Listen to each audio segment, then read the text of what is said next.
Hello viewers, সপ্তম শ্রেণীর বাংলা বিষয়ে সাজেশনাটি।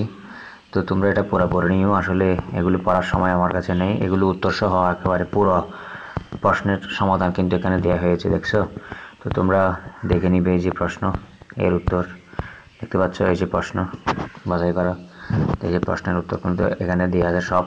তো তোমরা এখান থেকে স্ক্রিনশট দিয়ে দিয়ে দেখে নিবা, কেমন? এতগুলো পড়ার সময় কিন্তু আমার কাছে নেই, তো তোমরা একটু পড়ে নিবা, যেহেতু তোমাদের সময় খুব কম, সেই জন্য রাতে সময় পাইনি। তো তোমরা এগুলোর উত্তর কিন্তু একটার পর একটা বন্ধু উত্তর দেওয়া আছে, একেবারে পুরা প্রশ্নের উত্তর দেওয়া আছে এখানে, বুঝছো? এই যে পুরা প্রশ্ন তোমাদের বাংলা পরীক্ষার একেবারে পুরা প্রশ্ন, যে 2-3 ঘন্টা পর যে পরীক্ষাটা হবে না 10 তারিখে, তো এই পরীক্ষার একেবারে পুরা প্রশ্ন কিন্তু এখানে দিয়ে দিয়েছি আমি উত্তর সহ। তো তুমি এখান থেকে একেবারে প্রশ্নের পরে কিন্তু উত্তর আছে, প্রত্যেকটা প্রশ্নের পরে ওর উত্তর কিন্তু যোগ করে দিয়েছি আমি এটার। তো তোমরা একটু পড়ে নিবে, পড়ার পর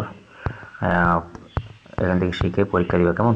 তো এগুলো পড়ার সময় পাইলাম না আমি, তোমরা স্ক্রিনশট দিয়ে রাখতে পারো, এগুলো সবগুলো একটা স্ক্রিনশট দিয়ে রাখো এবং এখান থেকে পড়ে নাও, কেমন? এই যে দেখছো ভালো খ নম্বরের, এই যে খ নম্বর সমাধান এখানে দেওয়া আছে, কথোপকথনগুলো নমুনা। তারপর হচ্ছে এই যে গ নম্বরে কথোপকথন। আচ্ছা, একটু একটু পড়ে দিই, কেমন? পড়লে ভালো হয়।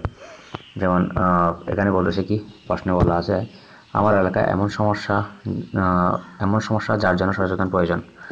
সমাজ আমার পাওয়া সমস্যাগুলো, আমার বন্ধু পাওয়ার সমস্যাগুলো। তো দেখছো এগুলো উত্তর কিন্তু এখানে আছে, দেখছো? এই আমার সমস্যা, বন্ধু পাওয়ার সমস্যা। 2 নম্বরের কথোপকথন লেখার কথা বলা হচ্ছে এখানে, দেখতে পাচ্ছ? এই যে এমন দুইটি বিষয়ের জন্য কথোপকথন প্রয়োজনীয়, দুজনের সাথে সংক্ষিপ্ত কথোপকথন তৈরি করতে বলছে। তো আমি কথোপকথন তৈরি করে দিয়েছি, দেখছো তোমরা? এই যে দুটি বিষয় হচ্ছে আমার বাচ্চাকে, দুটি বিষয় হচ্ছে একটু বাল্য বিবাহ, একটা শব্দ দূষণ। তো এগুলো নিয়ে আমি দুইটা কথোপকথন লাগাইছি এখানে, দেখছো? এই যে বাল্য বিবাহ নিয়ে কথোপকথন, তারপর হচ্ছে এটা শব্দ দূষণ নিয়ে কথোপকথন, ঠিক আছে?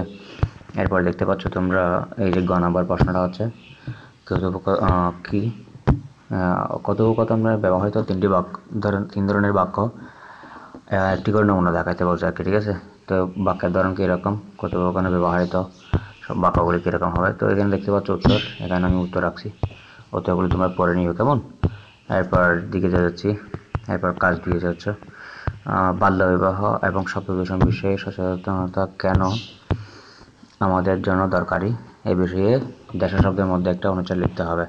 তো আমি দেশা শব্দের মধ্যে অনুচ্ছেদ কিন্তু এখানে লিখে দিয়েছি, দেখছো?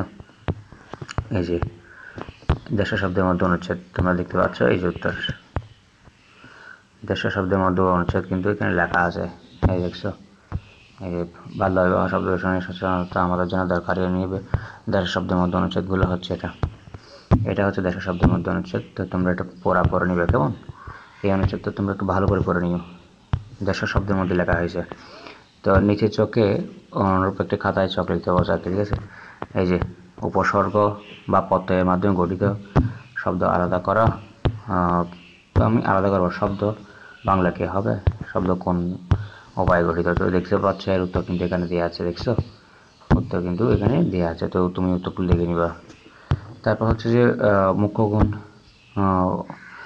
মুখগণ অর্থ, গণ অর্থ আর কি, তো এগুলো তোমরা দেখে নিবা, এর উত্তর কিছু নিচে দেওয়া আছে। এই যে জয় করা, মুখগণ অর্থ কীরকম হবে, হার মুখগণ অর্থ কীরকম হবে, এগুলো কিন্তু এখানে দেওয়া আছে, বুঝছো? এবার গ নম্বরে যাচ্ছি। গ নম্বরে হচ্ছে গ নম্বর কী বলা হচ্ছে দেখি আমরা একটু। এরপর তোমার অনুচ্ছেদ থেকে যে কোনো 3টি প্রশ্ন, যে 3টি শব্দের প্রতিশব্দ লিখতে বলছে, তারা প্রতিশব্দ ব্যবহার করে ব্যাপকভাবে লিখতে হয়। এই যে অনুচ্ছেদ 3টি করে প্রতিশব্দ দেওয়া আছে, দেখছো? এই যে 1 নম্বরে মূল শব্দ, দেখছো? বিস্তার প্রতিশব্দ হচ্ছে বিস্তার প্রতিশব্দ, মূল শব্দ বৃদ্ধি, প্রতিশব্দ বিস্তার। আচ্ছা, তো তোমরা এগুলো পড়ে নিবে, এখানে একটু বিস্তারিত পড়বে তোমরা, আমার এতগুলো পড়ার সময় নেই, তো আসলে তোমাদেরও সময় কম, আমারও খুব সময় কম, আমাকে ভিডিও আর তৈরি করতে হবে। তো বন্ধুরা এগুলো দেখে নিও, কেমন?